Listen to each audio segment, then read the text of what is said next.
Matter of fact, there were a couple of years where I raced with the sport was the most dangerous sport in the world because so many people got killed.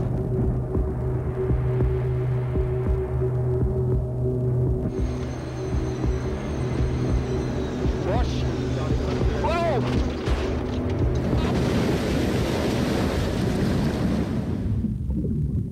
Class 1 offshore powerboat racing, one of the world's most dangerous sports.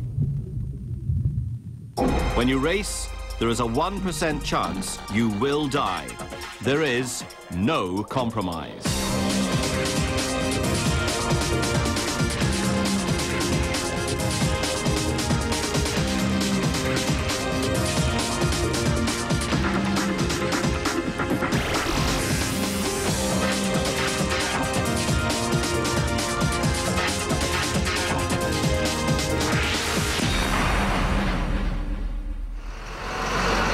It is a highly expensive type of danger. A boat owner will need to spend around £2 million a season. With little or no prize money, it is a sport only the mountainously rich can afford. The beginning of the race season, 1998. The current American and world champion is Matt Alcone, a hugely successful Californian marketing man, and with more than enough confidence to match his bulging bank balance, being a winner is his natural way of life. But this year, there's a new challenger. A boat called Drambuie on Ice is starting its first year with a new driver and crew. The 45-foot skater catamaran is identical to Alcone's boat, but the man who drives it is a different character altogether. Forrest Barber is also immensely wealthy. The quiet elegance of his ranch in Texas shows that his personality is not one usually found in world-class motorsports. Success in business has given him everything he could possibly want. I feel very fortunate. I think a lot of good things have come my way, either by hard work or by happenstance, but I certainly am a very fortunate guy. I think fortunate's the right word. But one man stands in the way of the Powerboat World Championship title. I feel damn lucky. I just called my wife this morning as I was in my car and we're driving up the beautiful boulevards of Palm Beach and seeing the beautiful homes and the palm trees, and I'm on the way to getting what I think is the best powerboat in the world. I called her and said, you know, I'm one lucky guy, and thanks for letting me do this. This is a lot of fun. I've never seen myself as anybody but just another guy who works for a living, and I worked hard all the time I was in business, and we were fortunate enough for the business to grow. We had a wonderful product and an extraordinary team of people that were building the product. An unusually old-fashioned sense of fair play runs through his whole life, particularly where his family is concerned. Well, Catherine is she's a real sport, and my wife Catherine is a delightful person and a person who goes after all kinds of challenges in her life, and she understands my need to both challenge myself and to thrill myself, and that she does competitive eventing, cross-country riding on horses. So she understands what I do. I think we all recognize that there's a price to be paid for being away from the family, and that's probably the hardest thing for me. I mean, we try to have the whole family go to most events, but at times it just doesn't work with the way the schedule is. So that's unfortunate, and that's probably the heaviest cost of all this, I think, is being away from the kids when I'm off at a race site. How much, realistically, would a season's racing cost you, including maybe buying a boat? Well, you know, makes me sweat every time I think about it, but yeah, I think you're probably, you know, around $1 million a year to do it right if you're buying a boat during that year. You have to like it a lot, especially to compete at this level. We're competing against guys who all could spend whatever it takes to win, and they do. When you look at it in cold, hard terms, there's no way to justify it, I think. It has to be, you just have to be willing to pay the price, whether it makes real sense or not. There will always be those who despise you because of your success and your wealth. What would you say to them? Actually, it hurts to think about people despising me or disliking me. I've always done my best to try to come across as just a normal guy who's been very lucky and I love people, and I just sorry for them if they don't like me. You know, it's a dangerous sport. I want to see my children grow up, and I take such delight in them. That worries me, and it worries me. I hate to think of them without a parent. I have 3 children, and all of them are very special in their own way. My 2 young children, Alexandra and Mary, are 2 and 3, and they're extraordinary, and I just love them. It's hard to describe it.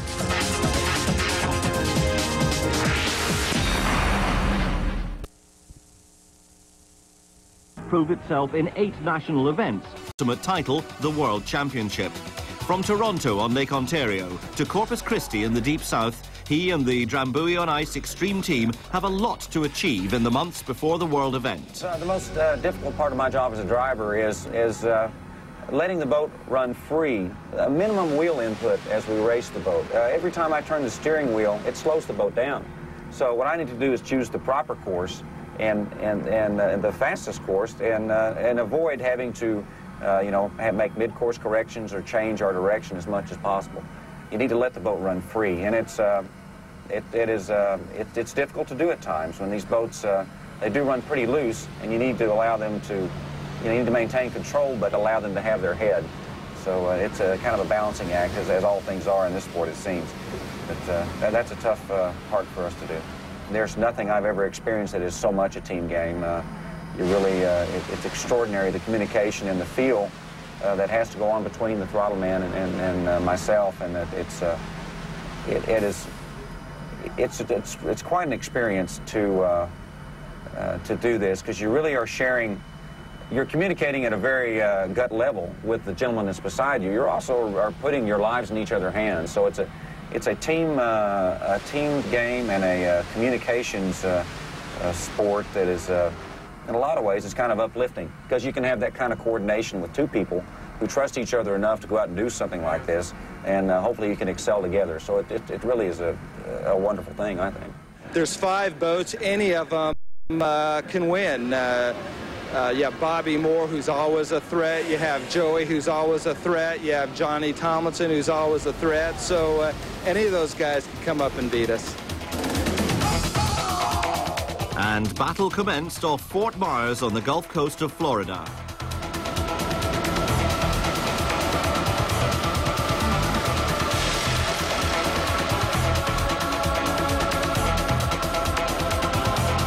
An early lead by Drambuie showed the sheer power of the boat.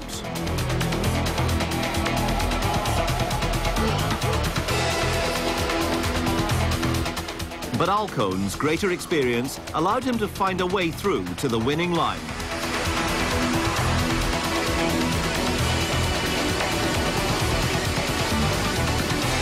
So, first blood to Alcone.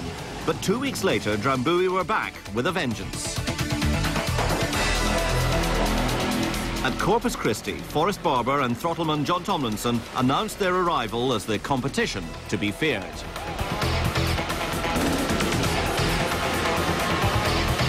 Drambuie battled it out at the front with WHM Motorsports through the churning seas of a tropical storm.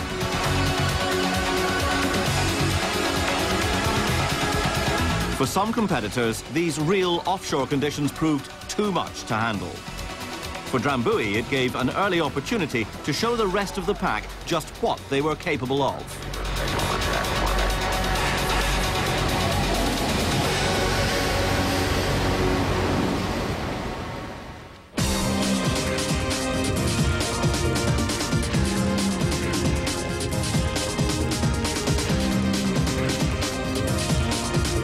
The result after round 2 showed Drambuie in the position they most wanted, with a commanding 30-point lead.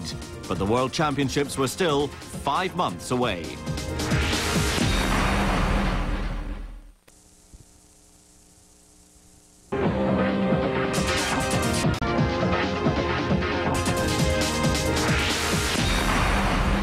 Well, we have a lot of controls in the boat. My basic controls right away, I have obviously my throttles here, where I control the speed of the boat, my shifters for my gearboxes for forward, neutral, and reverse.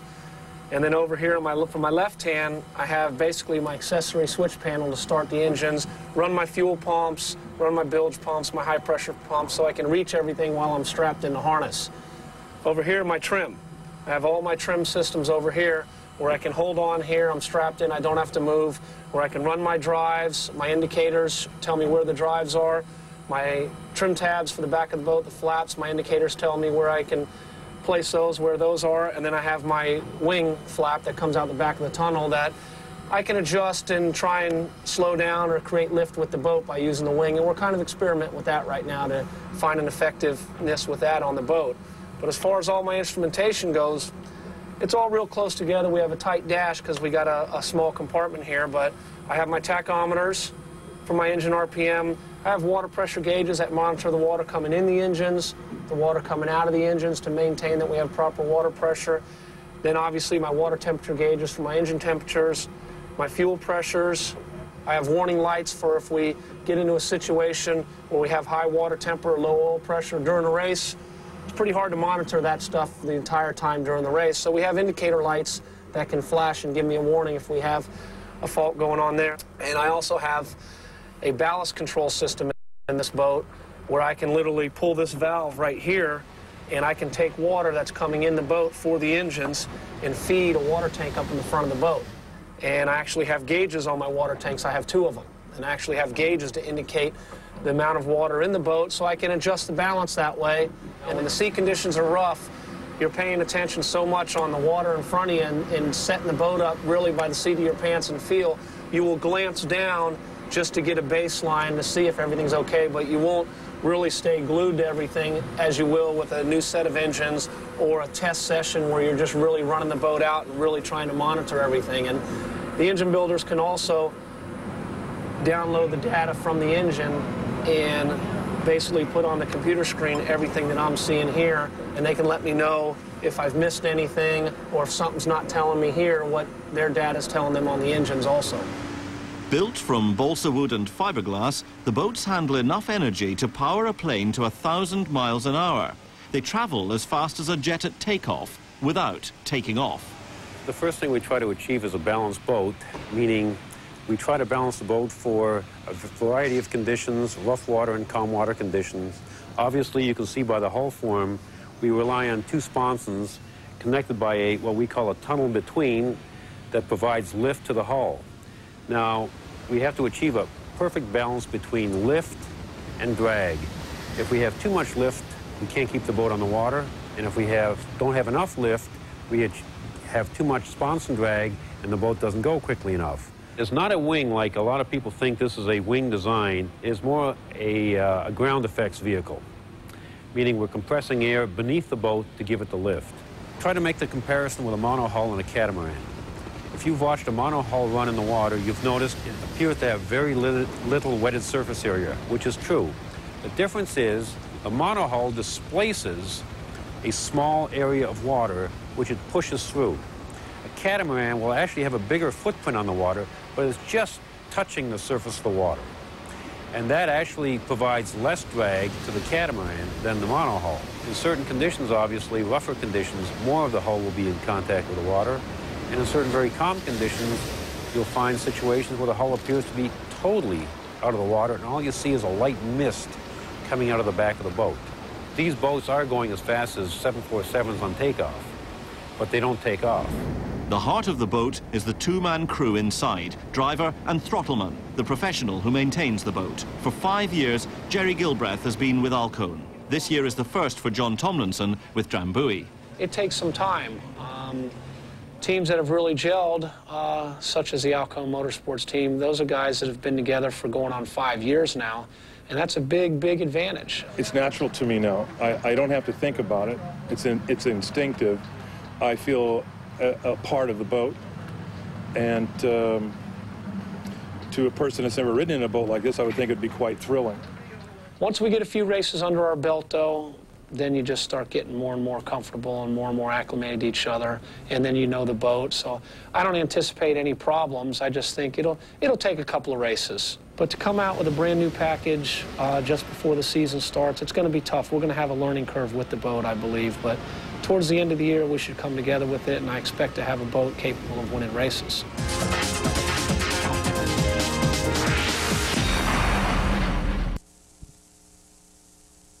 World speed record in the Class 1 kilo of just over 154 miles an hour, a clear indication of their mastery of the seas. But in race conditions, the difference between winning and losing can be almost unmeasurable. Alcone opened a tiny gap of just 0.7 of 1 mile per hour, enough to take the lead in the race, but not to dislodge Drambuie from the top of the league.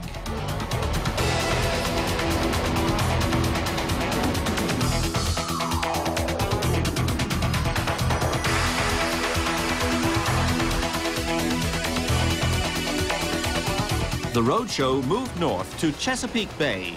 Chillier seas and a chillier reception for Drambuie as they failed to match the best speeds of their Class 1 competitors.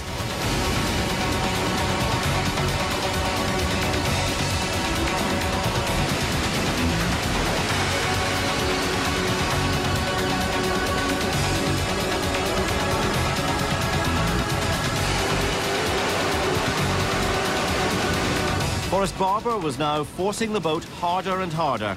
And in spite of a third-place race result, his consistent speeds kept Drambuie at the top of the championship table.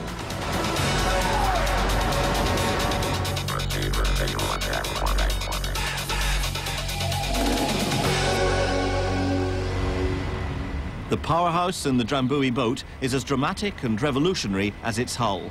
1,000 horsepower monsters have been created, paired together in the engine compartment to propel the boat to over 150 miles per hour. The builders, Sterling Performance, take V8 engine blocks derived from commercial vehicle units, but what they produce bears no resemblance to the engine you would find under the bonnet of your car. Cleanliness within the engine is probably one of the biggest, most important aspects of a motor's durability. If the motor isn't absolutely spotless when it's assembled, if you remove all of that out of the picture, you have everything absolutely, totally spotless, the motor will last a lot longer. The engine itself is, dimensionally, is somewhat similar to, let's say, an automotive engine in some respects, but in all reality, everything within the motor is completely different. An example would be this is the actual oil pump for the motor. In an automotive engine, the oil pump's inside of the engine, submersed in oil. In this particular engine, there's no oil in the motor. As fast as the oil falls into the oil pan, it's sucked out by this pump and pumped into a holding tank. In this particular application, it's worth about 35 or 40 horsepower. We have additional cooling for the springs. We spray oil on them.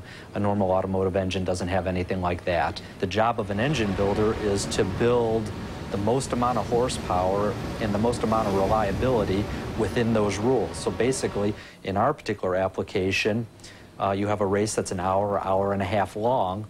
We build the engine to make the most amount of horsepower it can and last about an hour and a half. If we only had a half-hour race, well, we would probably build more horsepower into it and it would last only a half an hour. You try to get the most for what the rules will allow you to do. Serious air compressor and baby impact. It costs £70,000 to replace each engine after every race. Such is the commitment to winning and the obsessive attention to detail that race teams don't think twice about replacing both engines each time. Race wins and drivers' lives depend on it.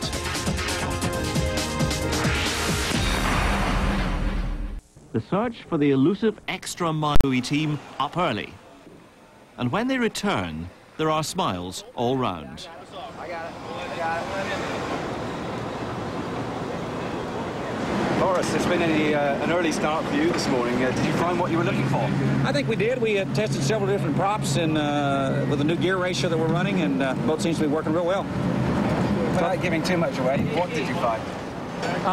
Well, we just found that the boat would accelerate and carry the speed that we think we need as well. So we're working on acceleration and top speed. I think we have a good combination of both.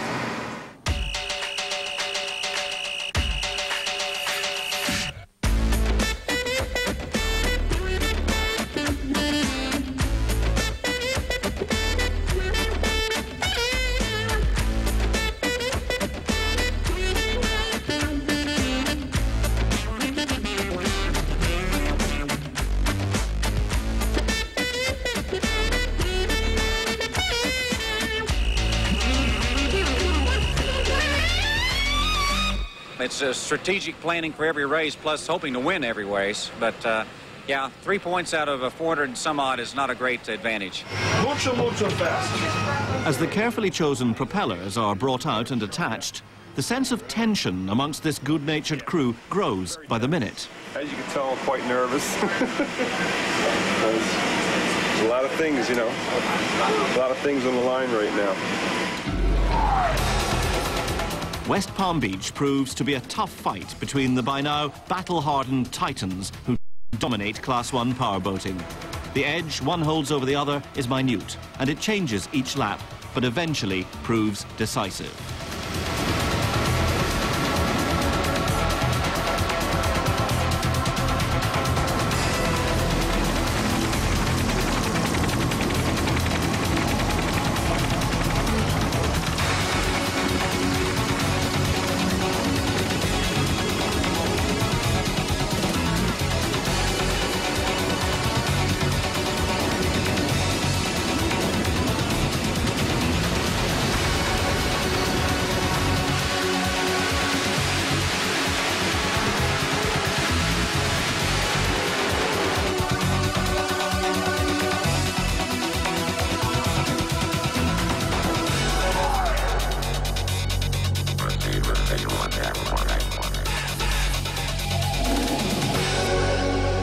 You know, I'm sure that nobody's going to, you know, give up, and nobody's going to give us the title today. So they're going to push real hard, and that's great. And it's going to be real competitive from here on out. I don't think the story's over yet.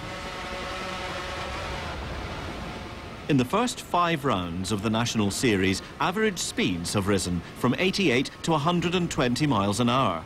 At times, the boats appear to fly. But the higher out of the water they fly, the more unstable they become. With millions of pounds and many human lives at stake, the safety arrangements are close to that of fighter pilots. And much of the technology is the same. If we do have a situation where we went upside down or underwater, it wouldn't be where I had to look for the regulator and put it in my mouth. This full-time air system would take over. This system is an on-demand. You have to pull air to get a demand, but when it does go upside down, the water pressure around this hose will cause this regulator to go in a free-flow mode to give you positive air pressure so that you don't have to worry about the mast leaking water or anything like that. And therefore, if we were knocked out or something like that, we should be on full-time air and not be in a situation where we drowned. At each race, a small armada of rescue boats stands by, with a full crew of medics and divers on board. We also have our rescue divers, that 2 guys that fly in the helicopter above us, that is their job in a rescue situation to get us out. So you're pretty safe? We think so. As safe as we can be, yeah. Easier said than done.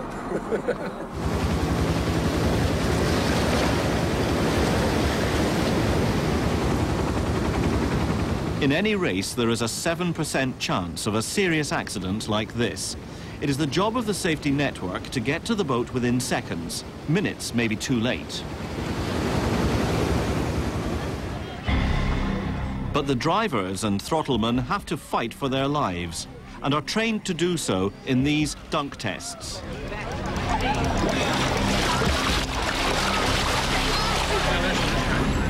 Brace is the key word they must remember. B stands for brace for the accident. R, reach for escape point. A, access air. C, count to 10. E, escape. No one is allowed to race until they show they can successfully fight the natural tendency to panic while trapped underwater. The most noticeable sight above the powerboats is a swarm of helicopters, often up to 16 in the air at once, each following its own boat at over 100 miles an hour. They're all controlled from a rescue boat by the safety officer who, with a dedicated radio channel, acts as a floating air traffic control center.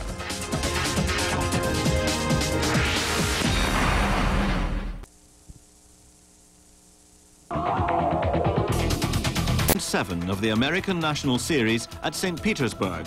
No, not the winter home of the Tsars, but the unusually named Florida resort for the Hurricane Offshore Classic. Could there be a revolution in the supremacy stakes of open-class powerboating? Barber and Tomlinson have burned much midnight oil in the quest for more speed. But Alcone's blistering 140-mile-per-hour average put paid to the comrades' dreams.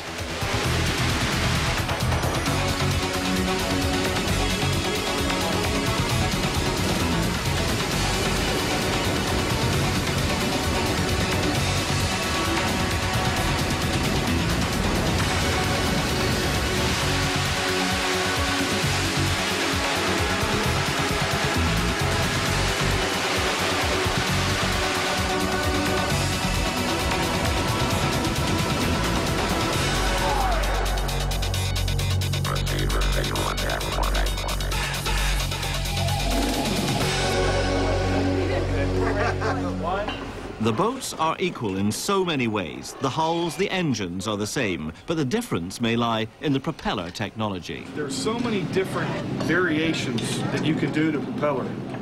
Some hold the nose down, some will raise the nose up, some will pick the tail of the boat up, some will let the tail drop. And basically, it's up to two guys, the guys in the cockpit, which give us feedback, and we tell our propeller designer what the boat's doing and what we'd like it to do. And there's different ways you can shape the blade area. You can take diameter out, put diameter in, and there's a lot. It's basically a whole different science in itself. If you overprop a boat, it can make for a miserable day. Because what happens is a throttle man has to try to overcome too big of a propeller, and it almost becomes dangerous at sometimes. Because if you can't get a propeller up to the RPM band, you have to over trim the drives. And that lets the boat kite and get away from you a little bit. But when you put the right propeller on and you can control the boat with the trim properly, she'll go over the top of the waves flying level, and it'll just look like it's shot out of a cannon. Throughout the season, there's been controversy over the propellers Alcone uses. They're from an unusual source in Washington State. Complaints have been tabled. There really aren't that many mysteries. We're running a profile of a lower prop that Mercury ran in Biloxi last year that everybody knows. And on our props, you know, we have a good selection of props, but the other team does too. You know, in this sport, you always have to find some reason why you're not winning, and that's the one that they have to focus on this year. I've just gotten to the point where I'm a little sick of all the letter writing going on between races and all the politicking and all the trying to change rules to suit their means. So I think the message would be, you know, the green flag's going to drop at the beginning of this race and the checkered flag's going to be waved at the end, and what really happens and what really matters is what happens between those two events, not midweek and letter writing sessions in your den. Round 7 and the crews reach Toronto, Ontario Bay. But with 12 hours to race start, the Drambuie Extreme team have a major problem. Basically, George, our glass guy, has been working all night trying to repair the 12 by 12 section that we had to repair all night. And we were successful, and we're back almost ready to race right now. There is no time for final practice. And then as they make their way to the start line, they suffer another setback. Quite unbelievably, they discover they have a flat battery which must be replaced. Where's that?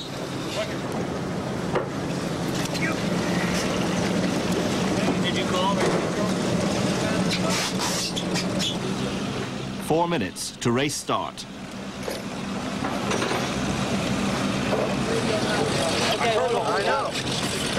Clear! Fire them up! See what we got! 72 or 78, Dave? 78, Dave. Channel. Oh, don't far away.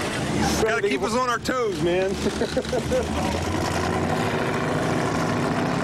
They just made it, but had sacrificed any hope of a good start position.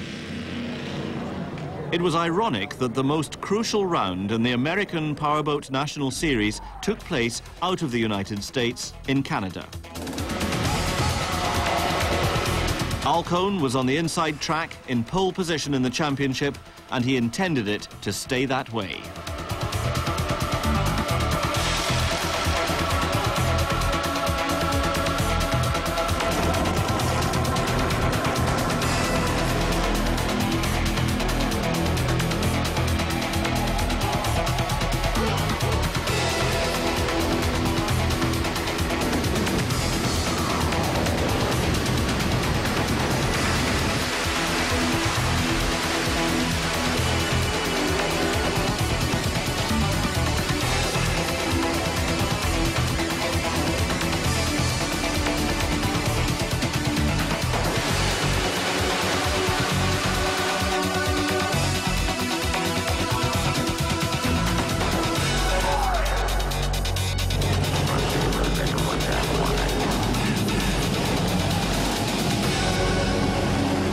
mathematically, it's not finished. I mean, we really needed that race. Actually, we needed that race and the coming one to win the national championship. You know, there's still a chance. Anything can happen, I think. I mean, we overcame a lot of obstacles to get to the start line today. We had a problem with the bottom of the boat, and then last-minute electrical and battery problems that we were able to get out there and run a real strong race. So I'm proud of what we did today. We're going to continue to run and try and win every race we're in.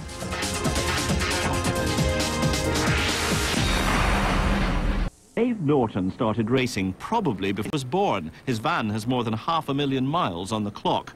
And his powerboat is more than 50 years old, and he still races it. No ordinary boat, no ordinary man, and no space-age technology. I'm looking for the adapter for this, but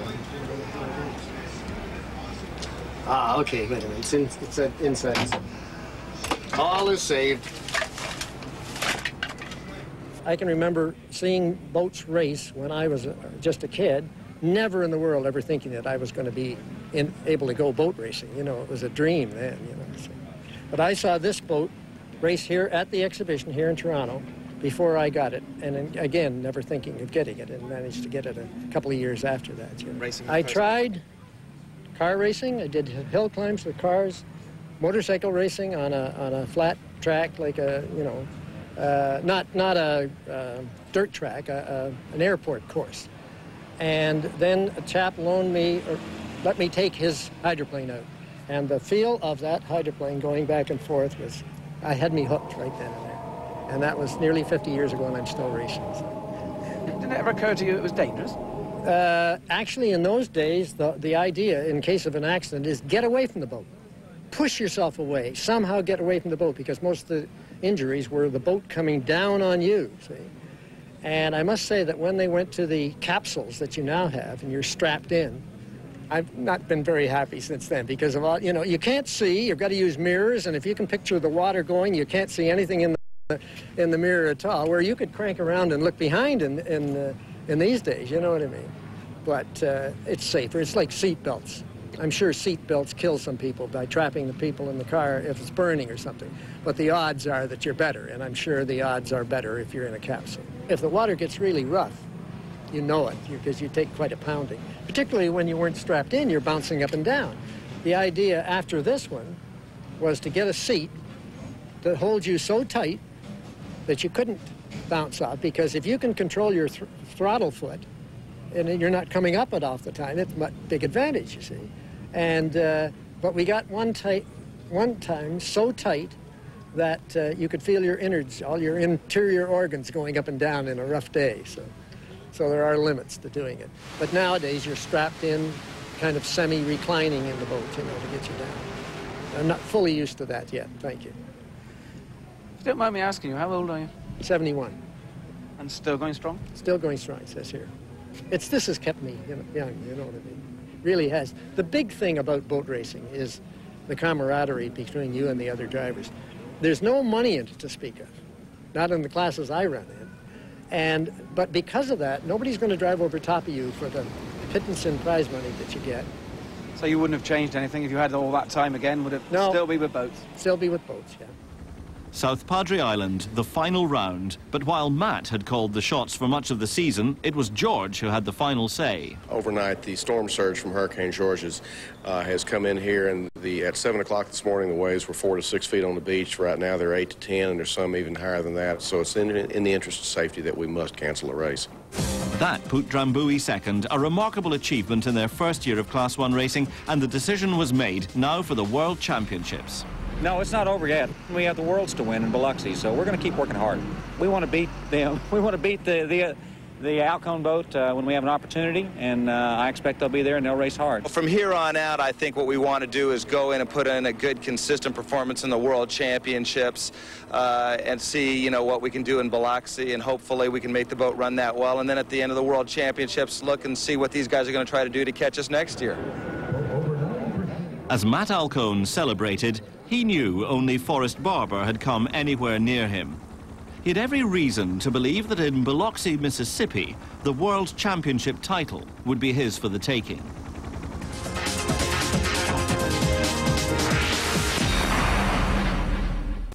High stakes, high rollers, for the Drambuie Extreme Team World Championship bid.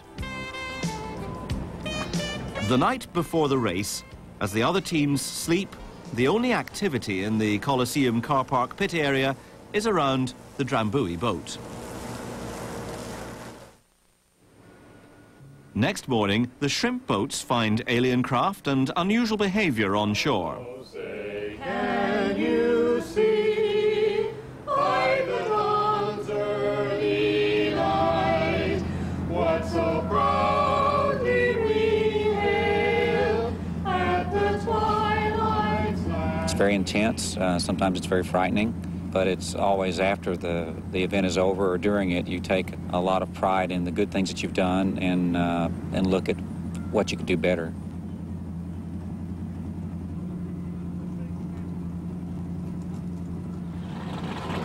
Gentlemen, start your engine.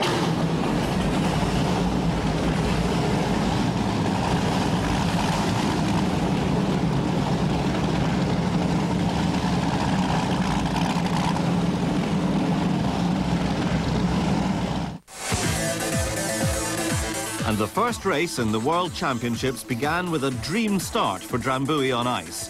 Barber and Tomlinson knew exactly what to do. They made sure they took the precious inside line to Mark 1 and left the others fighting to keep up.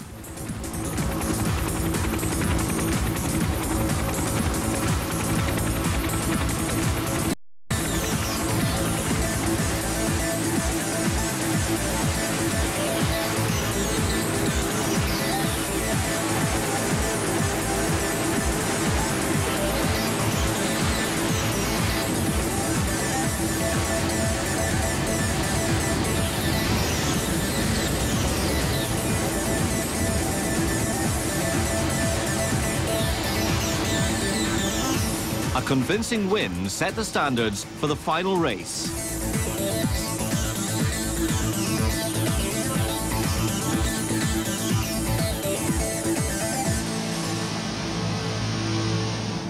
Thank you, Jimmy. Thanks very much. You guys were right there. I mean, right on. Hey, Jimmy. Nice run. Thank you very much. But firstly, congratulations. Thank you. John Forrest. How does it feel to break Matt Alcone like that in big style? Well, I don't take any kind of delight in any other's misfortune, but it's a pretty satisfying win in that we have run second to them all season, except for when they had a mechanical problem. And this is a fair and square. We went out there and beat them, and it feels very good. Because the job's only half done, isn't it? Yeah, that's the thing. You want to celebrate, but we got to do it again Saturday, and it's going to be, it wasn't easy today, but it's not going to be any easier Saturday. I can guarantee that. It's going to be tough. So, a commanding 7-point lead. But once again, controversy surrounded Alcone. He faced a crippling penalty from the race jury for allegedly cutting up WHM Motorsports during the race. Driver Billy Moff's anger spilled over to the post-mortem. You want to see the number of times that people drifted out, that Carl drifted out somebody? It happens. I understand that, but you know what, Matt? Let me explain. When I got off the boat and I said to you it was a good race, it was a good race. It was the best race that we've had because, it's the first time this year I've been able to stay in front of you. And you did a great job. But understand something. What happened out there, Matt, you could avoid that by Did you hold your lane? In that tape? Well, the decision goes against us. It goes against us. Then I think we lose. I think Drambuie loses because they don't get a chance to win this on the water where they've worked so hard to try to do it. I think the fans lose. So a bunch of people lose. Nobody wins. But whichever way it goes, you'll still be racing. Well, I won't be racing on Saturday. I mean, it'd be a waste of time and money to put a boat in the water when you're 10 minutes behind. But just do what you've got to do. An hour later, the jury reached a decision. We're back to racing. Today's just part of the battle, as Drambuie showed us on Wednesday. They have lots of speed, so now we can turn it up a little and see what we've got and have a good race.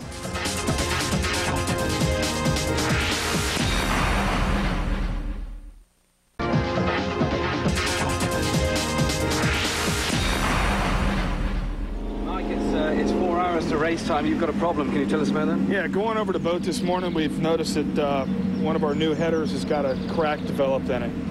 So we're going to go ahead and peel back some wrapping and get a welder and weld it back up. Now that we got it opened up, I don't like what I see. But if we can get a good weld on it, I'll throw the dice. you know, what can you do? This is a bonsai run. We're going for it all. A cracked exhaust leaks heat at 1,300 degrees Celsius. It's a hiccup. I'm just glad that our guys discovered the problem as soon as they did so we can get it repaired and get back in the hunt.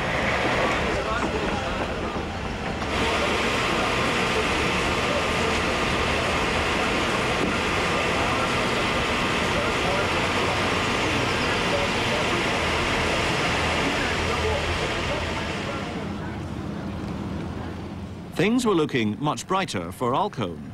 Morning practice had passed without hiccups, and he had time to relax and reflect on the unpredictable excitement of powerboat racing at world-class level. Given the fact that at any moment anything can happen, somebody can break an engine, that's motorsports, or God forbid you could have an accident, I'm sure it won't be decided till the last turn of the last race, and I think that's good for the sport, and that's good for the fans, and that's good for the drivers. It keeps it fun and exciting. With just 70 minutes to race start, the smile returned to Forrest's face. Everybody can breathe now. Come here, 20 minutes.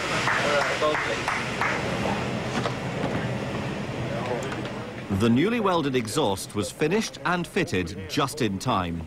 But would it withstand the extraordinary pressure of an hour's racing? The crew made use of every second before the race. Right on time, Drambuie on ice made it to the start of the final heat of the World Championship. It really was, as Mike Thomas described it, a banzai run with everything to play for and everything to win.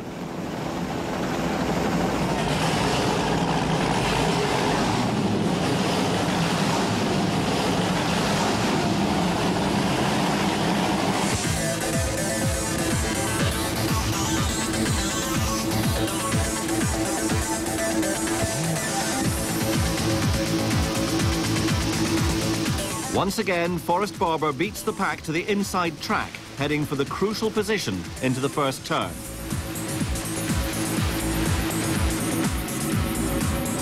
But Alcone is out for the kill. With nothing to lose, he takes the biggest gamble of his racing career.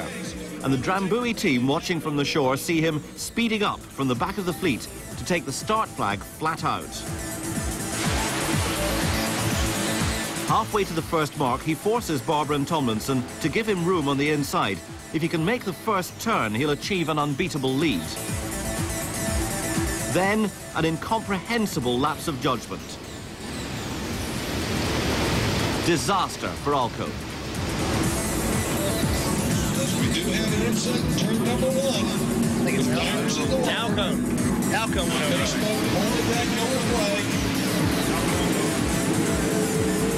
Boat's upside down all over the course here. Got a boat upside down, JT, coming out of this corner. A cooler head and a steadier hand paid off for Drambuie. Alcone could only watch, his race for the World Championship over.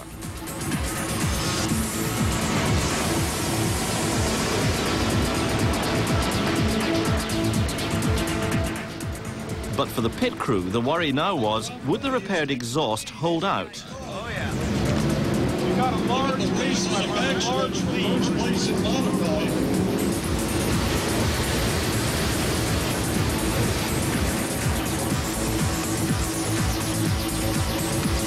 Bring it home, baby. Bring it home for us. Brian Connor, fourth place in modified. I'm with you, little buddy. Oh, Bobby's about 10 minutes back, fighting like a dog.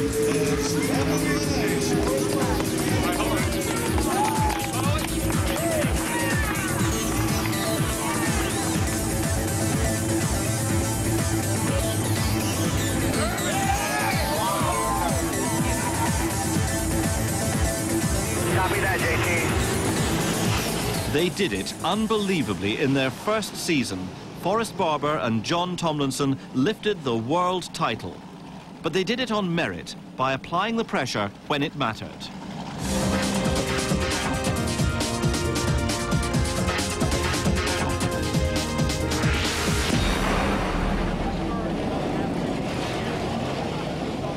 I think, although we certainly had to work hard to make it happen, we had a mechanical hiccup at the very last second that, I thought we were at risk for making the start, but the team got together and made it happen. So a perfect week, a perfect day, you know, and an extraordinary team. Looking in the mirror on the left, and all of a sudden Alcone comes sneaking up the rear, and he had a plan to get my inside, and he knew that's where he had to be, and they dropped the green when he was getting a run on us, and we all took off, and there was nothing we can do. He had the inside, and he had the perfect line into that turn, and I expected to see him at the apex of the turn, but when I looked to the inside, I didn't see him. I just saw just a huge spray of white water, and I knew exactly what happened. You know, luckily, thank God, they were all right, and it was a good, safe race for everybody. It's a shame it happened that way, but glad to see everybody's okay. It's hard to express really what I feel, but except it's been an extraordinary season, and I am so proud and lucky to be associated with Johnny and the team. It's really remarkable the way it came around. But I think we all worked awfully hard to make it happen, and the Drambuie on Ice team is now world champions.